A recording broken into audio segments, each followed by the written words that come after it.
Benvenuti cari tifosi azzurri, se ami il Napoli dal cuore, premi il pulsante mi piace così rimani sempre aggiornato sulle novità del Napoli. Forza Napoli! Il Napoli vince e convince nella sfida contro la Fiorentina, la cui vittoria dà l'accesso alla finale, in attesa di capire chi sarà l'altra sfidante che arriverà dalla semifinale tra Lazio e Inter. Una grande soddisfazione anche per mister Walter Mazzarri, che ha rimesso in campo la tanto amata difesa a 3, frenando tutti i piani di Vincenzo Italiano, costretto a sua volta a dire addio ai sogni della terza finale consecutiva. Questo, però, non basta per definire il Napoli definitivamente guarito da un momento a dir poco complicato, caratterizzato anche da altro, tra cui le varie indiscrezioni riguardanti il futuro e la panchina del club partenopeo. Walter Mazzarri ha infatti un contratto fino a giugno e ci sono molte voci su un suo possibile sostituto. Nelle ultime ore, da Roma, è emersa la clamorosa ipotesi, poi confermata anche dal giornalista Carlo Alvino.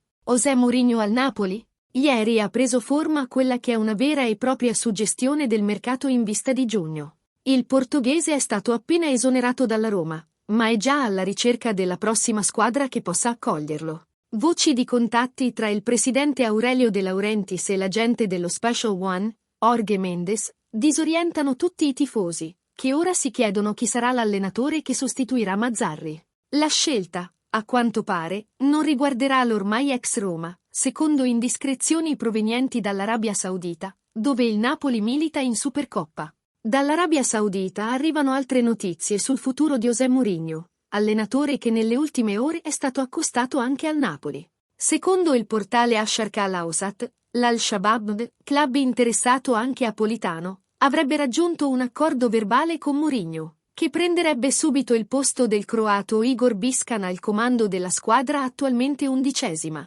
Nella Saudi Pro League, con 21 punti segnati in 19 partite. Secondo te Napolitanos, accetteresti Mourinho nel Napoli? O no? Secondo mio parere sì, sarebbe un buon allenatore per il Napoli. Ora voglio conoscere il tuo opinione qui nei commenti. Lascia il tuo prezioso like e iscriviti al canale Forza Napoli.